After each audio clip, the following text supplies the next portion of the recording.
नमस्कार, स्वागत है आप सभी का। मैं हूं हिमांशु और आप देख रहे हैं हलचल इंडिया। बेबाक खबर तेज असर। आइए नजर डालते हैं आज की खबरों पर। सहारनपुर के नागल ब्लॉक के सामुदायिक स्वास्थ्य केंद्र के चिकित्सा प्रभारी डॉक्टर नितिन कुमार ने सभी देशवासियों को नववर्ष की शुभकामनाएं देते हुए बताया कि छोटे बच्चों को ठंड से किस प्रकार बचाना है और बड़े बुजुर्ग भी ठंड से बचकर रहें और रात में बिस्तर से एकदम से ठंड में ना निकले, इससे ठंड लगने का चांस ज्यादा बढ़ जाता है।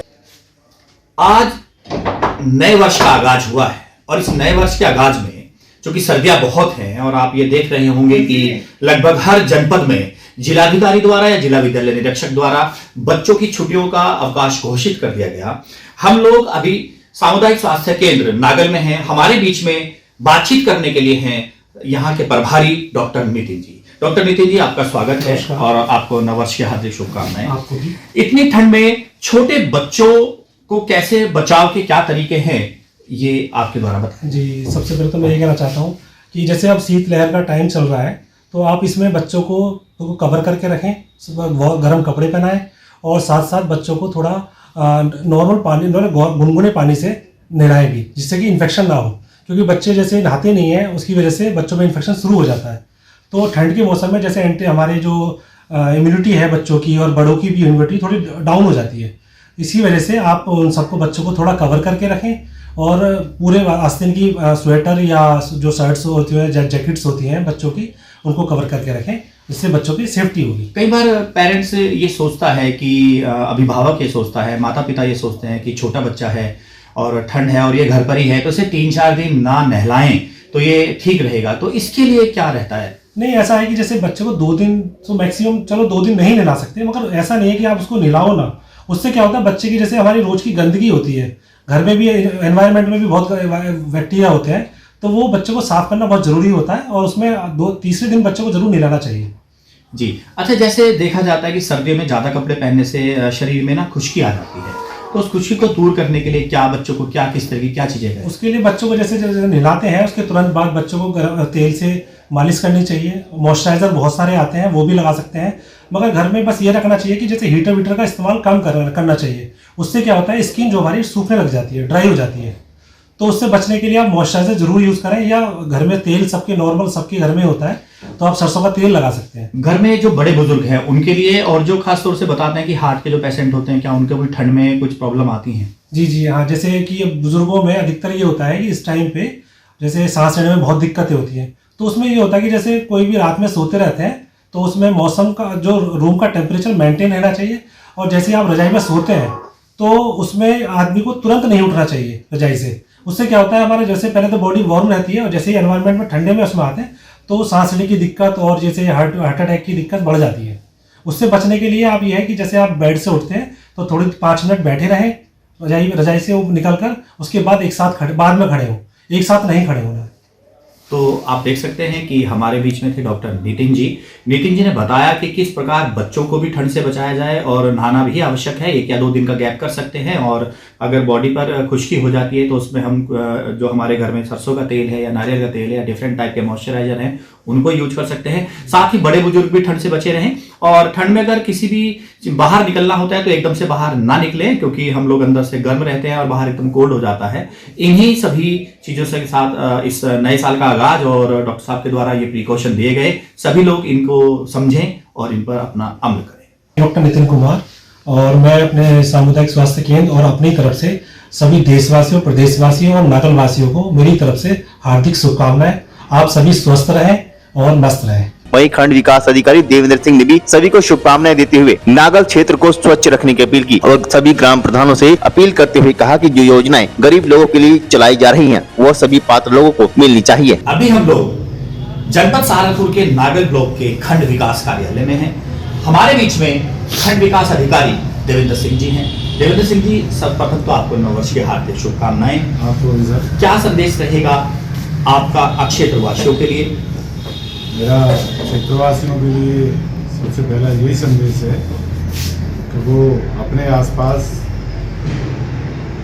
स्वच्छता का ध्यान रखें, साफ सफाई का ध्यान रखें, घर का कूड़ा नालियों में न फेंकें, उसे यथास्थान कूड़ा घर है वहीं पे भिजवाएं। और इसी के साथ मैं सभी जनता से और जनप्रतिनिधियों से और अपने स्टाफ से ये अपील करूँगा, जितने भी शासन की योजना गरीब व्यक्तियों के लिए चल रही हैं वो जन जन तक पहुँचें। हमारा जो गरीबतम आदमी है वो उसका इस समय जो योजनाएं चल रही हैं उसका लाभ उठाए। सर, हमारे नागल के अगर मैं बात करूं तो हमारे नागल में साफ सफाई के लिए जो कूड़ा निस्तारण की जगह है जी। वो एक प्रॉपर जगह नहीं है। तो कूड़ा निस्तारण, अब जो आम पब्लिक है, आम जन है, कूड़ा तो कहीं ना कहीं डालेगी ही, तो वो डाल जाती हैं, फिर वो जो हमारे एक नागल की तस्वीर है उसको भी खराब करता है। तो कूड़े निस्तारण की जगह के लिए नागल में क्या रहेगा? मैं आपको जानकारी दूँ कि ज़्यादातर गाँव में RRC सेंटर जो है बन गए हैं और प्रधान लोगों से मेरी अपील है कि जहां RRC सेंटर बन चुके हैं उनको चालू करवाएं। कूड़ा स्थल गाँववासियों से मेरा अनुरोध है कि कूड़े को जो है कूड़ा स्थल पर ही पहुंचवाएं और RRC सेंटर जो बन गए हैं वहीं पर पहुंचवाएं। हमारे बीच में देवेंद्र सिंह जी थे जिन्होंने सभी को नववर्ष की हार्दिक शुभकामनाएं दी तथा साथ ही कूड़ा निस्तारण को लेकर जो कि एक बहुत बड़ी समस्याएं हैं हर एक ग्रामीण स्तर पर, उसके लिए बताया गया कि जो सरकार की तरफ से कूड़ा निस्तारण की जगह बनी है, ग्राम प्रधान भी उसी जगह डाले और आम जन से भी विरोध किया कि वो लोग कूड़ा निश्चित जगह पर है। नागल कस्बे के प्रतिष्ठित डॉक्टर नमन शर्मा ने सभी क्षेत्रवासियों को नववर्ष की शुभकामनाएं देते हुए कहा कि छोटे बच्चों को ठंड से बचाएं और गर्म पानी का अधिक से अधिक प्रयोग करें तथा गर्म पानी से ही नहलाया जाए। वहीं बड़े बुजुर्ग भी इस ठंड से बचे और अपने जीवन में अधिक से अधिक आयुर्वेद का प्रयोग करें। हम लोग अभी जनपद सहारनपुर के नागल ब्लॉक के नव जीवन क्लिनिक एंड हेल्थ सेंटर पर हैं। हमारे बीच में क्लिनिक के जो संचालन करता है डॉक्टर नमन जी हैं। नमन जी, आपका हार्दिक स्वागत है, साथ ही आपको नववर्ष की भी हार्दिक शुभकामनाएं। नमन जी, जैसे इतनी ठंड हो रही है तो छोटे बच्चे जो 3 से 4 साल, 5 साल, 6 साल के बच्चे हैं, क्या बचाव के तरीके हैं, क्या मेथड है, क्या माँ बाप को अपनाने चाहिए? धन्यवाद। नववर्ष की आपको भी बहुत बहुत शुभकामनाएं। अभी देखो सर्दी का थोड़ा ज़्यादा प्रकोप है तो थोड़ा ध्यान रखना है, सर्दी से बचना है, अच्छे से कपड़े वगैरह पहनना और थोड़ा ध्यान रखना है कि बाहर टाइम से मतलब सर्दी में बाहर नहीं निकलना है और थोड़ा खाने पीने का भी ध्यान रखना है, मतलब कुछ भी ऐसा ठंडी चीज़ें इन चीज़ों से बचाव करके चलना है और थोड़ा सा बच्चों को कुछ भी बाहर की चीज़ें नहीं खाने देनी। मोस्टली तो बाहर की चीज़ें तो बंद ही कर देनी है, उनसे बच्चों का बचाव करना है क्योंकि बच्चों को मोस्टली जो बीमारियां होती हैं वो बाहर की चीज़ें खाने से ही होती हैं। आपको उनका ही ध्यान रखना है, थोड़ा बच्चों को सर्दी से बचाव रखें और गर्म पानी का प्रयोग करें, पानी को गर्म ही पीना है, बच्चों को तो गर्म ही देना है। और थोड़ा इस मौसम में हार्ट डिजीज आती रहती है तो उनसे भी थोड़ा बचाव करके चलना है और अगर कुछ भी प्रॉब्लम लगती है तो उसमें आपको कुछ भी मतलब डॉक्टर से परामर्श लेना बहुत ज़रूरी है। डॉक्टर साहब, जो बड़े बुजुर्ग हैं, इतनी जो ठंड है, भीषण ठंड हमारे यहाँ भारतवर्ष में जनवरी में रहती है, तो बड़े बुजुर्गों को बचाव के लिए खासतौर से किस जो पेशेंट होते हैं, किस बीमारी के पेशेंट को इनमें ज़्यादा बचाव रखना है?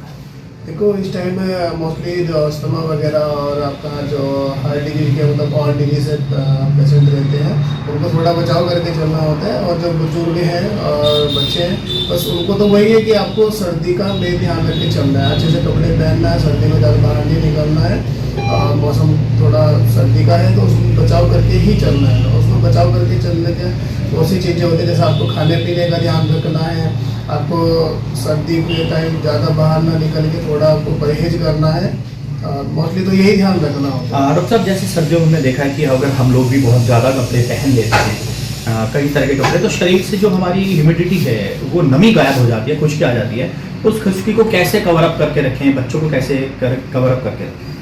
देखो उसके लिए भी रहता है बच्चों को, मतलब जैसे आप नहलाते हो तो उसके बाद आपके मॉइस्चराइजर्स वगैरह रहते हैं, बहुत सी चीज़ें हैं और थोड़ा सा इनमें आयुर्वेदिक वो भी रहते हैं। मोस्टली तो इसमें आपको आयुर्वेदिक ही मतलब यूज में लाना चाहिए, उसका थोड़ा रिस्पॉन्स भी बेस्ट ही रहता है। तो क्या हम घरेलू इलाज में जो मॉइस्चराइजर हमारा, जैसे हमारा सरसों का तेल होता है या नारियल का तेल होता है, क्या इन्हें भी यूज कर सकते हैं? हाँ बिल्कुल, नहाने के बाद नारियल का तेल या सरसों का तेल वो बच्चे को तो अच्छे से लगाना, मतलब पहले से करते आ रही ये चीज़ें तो बहुत अच्छी रहती हैं और आप इनका यूज भी करोगे तो जो बाहर की मतलब केमिकल्स हैं उनसे भी बचाव रहता है। तो साबुन का उपयोग क्या कम करें या ज़्यादा करें? देखो साबुन का तो जितना कम हो सके, क्योंकि साबुन के अंदर भी काफ़ी केमिकल्स कहीं ना कहीं बहुत सी चीज़ें रहती हैं। बाकी बहुत से आपके आयुर्वेदिक प्रोडक्ट्स भी आ रहे हैं, बहुत बेस्ट आ रहे हैं, तो उनका यूज ज़्यादा से ज़्यादा करने की कोशिश करें। तो हमारे बीच में डॉक्टर नमन, जिन्होंने बताया कि किस तरीके से बच्चों को प्रिकॉशन देना है, बच्चों का बचाव रखना है सर्दी में, और जो हमारे घर के बड़े बुजुर्ग हैं उनका बचाव रखना है। और साथ ही उन्होंने जोर दिया कि जो हमारा आयुर्वेद है उसकी तरफ हम जाएं, जो भी संबंधित पंसारी होते हैं या उनके डॉक्टर्स होते हैं, वैद्य होते हैं, उनसे प्रिकॉशन लेकर, उनसे सलाह कर ही दवाई का इस्तेमाल करें और सर्दी से बचे रहें। हलचल इंडिया से हेमंत अरोड़ा।